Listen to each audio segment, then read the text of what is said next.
Alright, what's good, y'all? It's your boy Martin, aka the Boxing Purist. Welcome to the Truth and Absolute channel where I speak the truth and nothing but the truth, so help me. Good God Almighty. Alright, y'all, now let's get right into this one, man. Obviously, we had a great fight last night in Navarrete versus Oscar Valdez. Now, obviously, Navarrete, he's just too much for Oscar Valdez, man. He just has Valdez's number. The way that he fights, how calm he enters the ring, his size, he just has all the tools in the bag to beat an Oscar Valdez. And more mentally, more mentally. You can see that even before the fight. Obviously, this was the rematch after their first fight, which was a lot closer than this one. This one we saw last night, Oscar Valdez got stopped. You could see that Valdez was ready to fight, right? You could see that he trained hard. You could see that he did everything correct that he was supposed to do.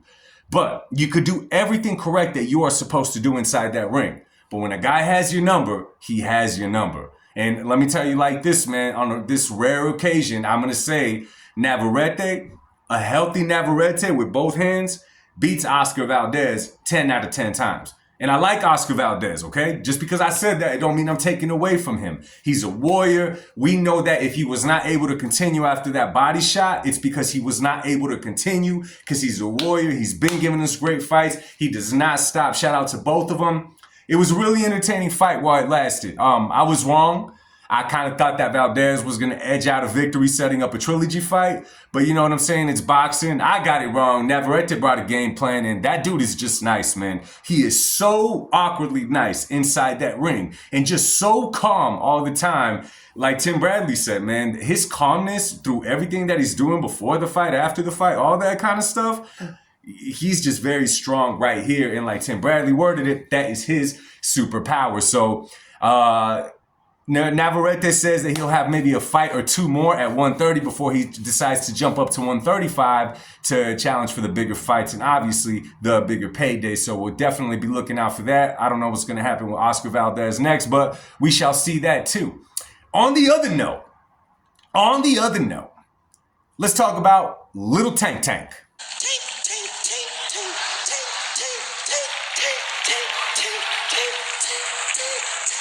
And Lil Tank Tank. You know, it's like I can't stop talking about it. I could stop talking about it, but every time I say something and I see something new come out about Tank Davis, and mind you, man, this is what I do, okay? I don't make no money right here, but this is what I do. I cover the sport.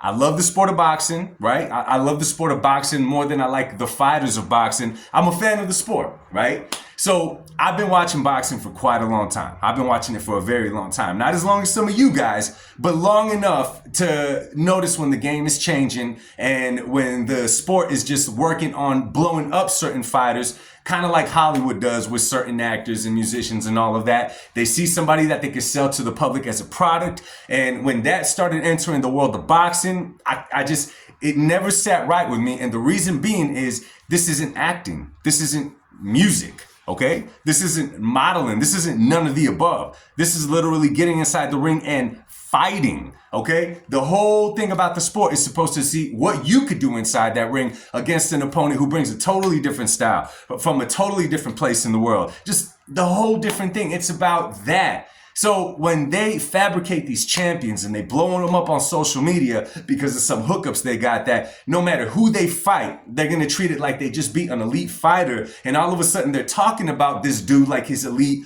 And I'm thinking, bro, I've seen fighters after fighters after fighters come in the game trying to make it to the top and never quite made it. They made a hell of a run and didn't quite make it. So all of a sudden in this current age, I can name a few of them, but I'm going to say the front runner is Lil Tank Tank, right? The most fabricated champion of them all right now. Now, for you guys that go and exit the video right now, I always speak highly of Tank, and that's the reason if I'm upset. If I didn't think that Tank had the potential to do more than what he's given us in these years of boxing at 30 years old, I wouldn't care. But the fact of the matter is, it's been a promise.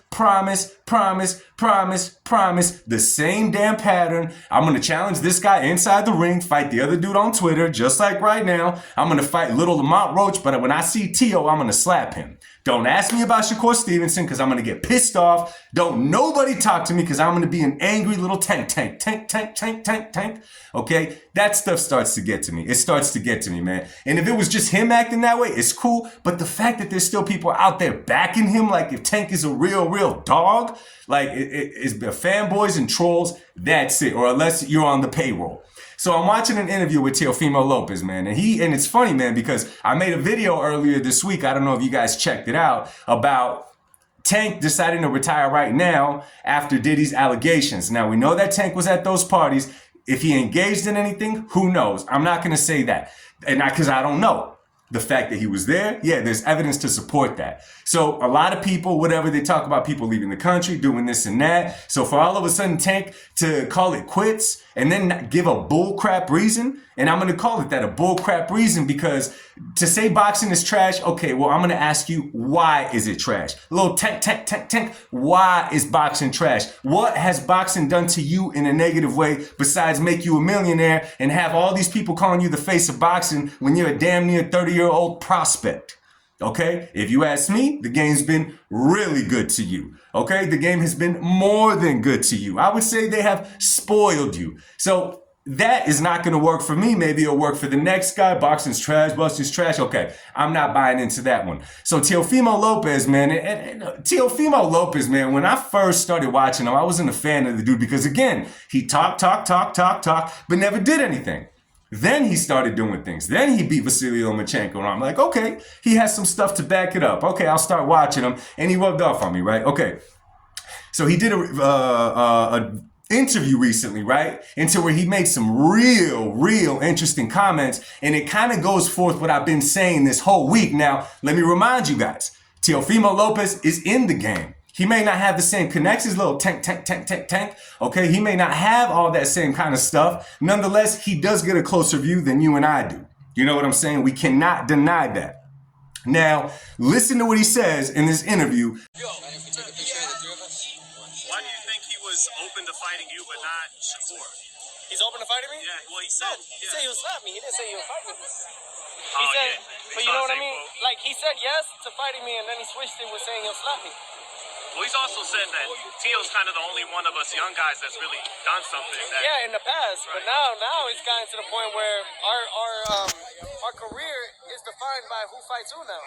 Really, in the sense of me and him, so to speak. Because Javante, honestly, since he's an industry plant, they could do what they can with him. They could make him the superstar that he is. And why? Because they can lie to everybody on who they fighting. He fought Frank Martin, and hey, fuck it, I say what it is, but Frank Martin was an amateur going into fighting a pro. I mean, you know that. Seasoned fighter versus a fighter that was plain Jane. That was no salt, no season. It's like, you might as well had, you know what I mean? You might as well have someone like an American girl make you turkey or some shit. Well, it ain't gonna come out. Why is he an industry plant when he is a pretty damn good fighter? You know, well, because he follows protocol. He follows what he needs to do and then go back. You know? And I think that, it's who you're fornicating with, who you're aligning with, who you sleeping around with, or who you messing with, like Diddy. You see what I'm saying? You see what I'm saying? I'm not the only one that feels like that. I know some of you guys feel like that. I just want to know what is going on. Okay, what is going on? Had Tank said he's leaving the game for a legitimate reason, I'd have been like, okay, I feel that 100%. Okay, even when he spoke about his daughters, though. I'll say it like I said it before. If he said he wanted to go raise his daughters and that's what he wanted to be dedicated to, my man, God bless you. Do your best at that. Raise you 2 princesses, by all means. But if you're saying I got 2 daughters, so I want to go to therapy because I don't ever want to get angry again, my man, that's just not realistic. You should have thought about your choice of words a lot better than trying to feed it to us like that. Because to some of us, it just spells BS all over, right? So now I'm wondering, what's his next move after Lamont Roach, if there is a move? I saw another interview where the guy asked him, in a perfect world, what is your Christmas wish list of people you would like to fight? Tank said, I'm not going to answer that. And then Tank whispered something in the dude's ear. Once again, we don't know. All I know is that Tank is really good at dodging questions at interviews. He is great at dodging questions. How the hell does he dodge more questions, okay? A hell of a lot more questions than Canelo Alvarez. And Canelo Alvarez can't even speak damn English. Tell me that. Tell me that. It's crazy, y'all. It's crazy, y'all, man. Anyway, man, like I said, man, I've been watching this. A little bit more keeps unfolding. And guess what, man? I like covering the sport, and I'm going to cover this, and I'm going to feed it to y'all. And I hope y'all watching, man. Now, before I hop up out of here, man, I just want to remind you guys, please check your notifications. All you guys who are subscribed to my channel, check your notifications, man, because about a month or two ago, YouTube really started suppressing my stuff. And you guys reach out to me all the time talking about I'm not getting the notifications. I'm not getting them. Try this. Even if they're on, turn them off. And that way we know what is going on. Anyway, y'all, man, thank you for stopping by. Much love to you guys. God bless y'all. I'll speak to you guys on the next one. Y'all sleep well and have a blessed night. Peace, man.